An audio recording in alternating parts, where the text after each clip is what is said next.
High friends welcome back to my channel. আমি আজকে আপনাদের সাথে দই বেগুনের রেসিপি শেয়ার করব।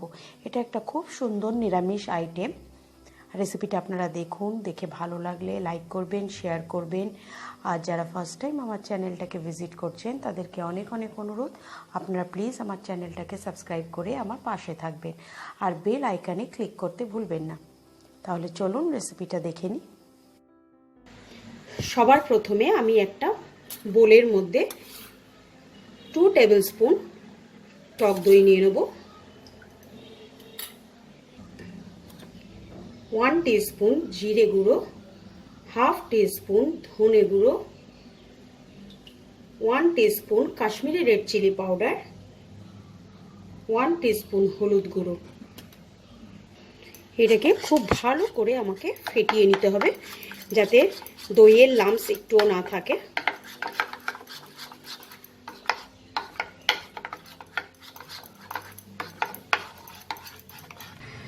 এতে আমি 1 টেবিল স্পুনের মতো একটু জল দেব, দিয়ে মশলাটাকে ভালো করে মিশিয়ে নেব।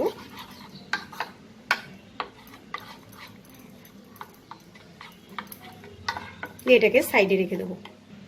এখানে আমি ছোট ছোট সাইজের বেগুন নিয়েছি, ভালো করে ধুয়ে নিয়েছি। এই বেগুনের মধ্যে আমি অল্প একটু হাফ টিস্পুনের মতো Kashmiri red chilli powder, half teaspoon হলুদ আর হাফ টিস্পুন নুন দিয়ে ভালো করে এটাকে মিশিয়ে নেব। আমার এই বেগুনটাকে এই মশলার সাথে বেশিক্ষণ রেখে দেওয়ার দরকার নেই, কারণ বেগুনটা থেকে আমার জল বেরিয়ে যাবে। জল বেরিয়ে গেলে রান্নাটা খুব একটা ভালো হবে না। এটাকে আমি মিশিয়ে নিয়েই ভেজে নেব। খুব ভালো করে মশলাগুলো মাখানো হয়ে গেছে, এবার আমি এগুলোকে ভেজে নেব। আমি এখানে একটা ফ্রাইং প্যান বসিয়ে নিয়ে এতে আমি 4 টেবিল স্পুনের মতো সাদা তেল খুব ভালো করে গরম করে নেব। তেলটা গরম হয়ে গেছে, আমি এবার একে একে বেগুনগুলোকে ভেজে নেব।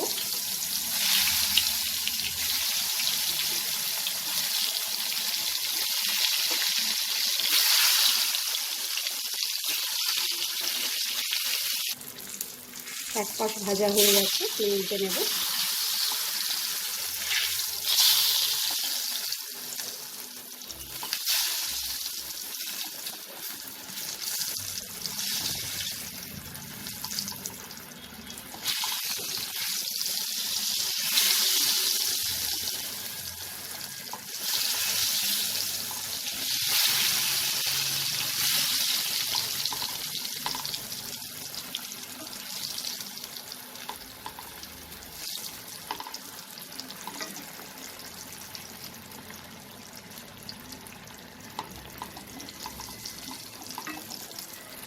দুটো পাশই ভাজা হয়ে গেছে, আমি বেগুনগুলোকে এবার তুলে নেব।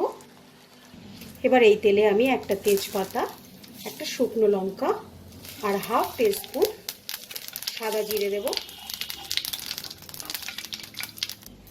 এবার আমি এতে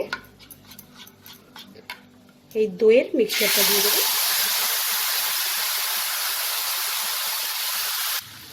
এটাতে আমি পরিমাণ মতো নুন আর হাফ টিস্পুনের মতো একটু চিনি দেব।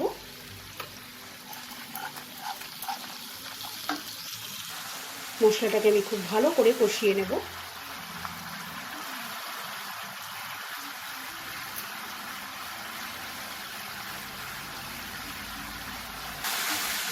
মশলাটা থেকে আমার তেলটা আলাদা হয়ে গেছে, মশলাটা আমার কষানো হয়ে গেছে। এতে আমি 1/4 কাপ জল অ্যাড করব।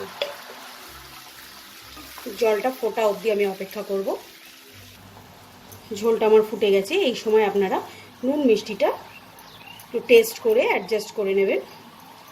ঝোলটা আমার 1 মিনিটের মতো এটা ফুটবে।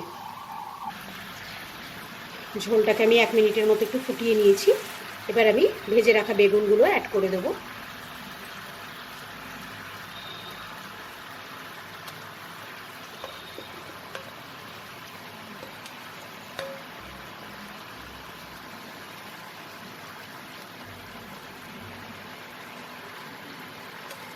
আমি আর খুব বেশি এটাকে নাড়াচাড়া করব না।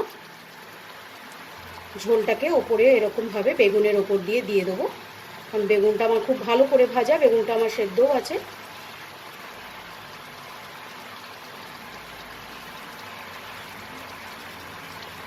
এবার এটাকে আমি 2 মিনিট ফুটিয়ে নিলেই আমার গ্রেভিটা হয়ে যাবে। এটা আমার একদম হয়ে গেছে। ওপর থেকে আমি এবার হাফ টিস্পুনের মতো গরম মশলার গুঁড়ো দিয়ে দেবো। এই দই বেগুন আমার সার্ভিংয়ের জন্য একদম রেডি। এটা আপনারা গরম ভাত বা রুটি, পরোটা যে কোনো কিছুর সাথেই সার্ভ করতে পারেন।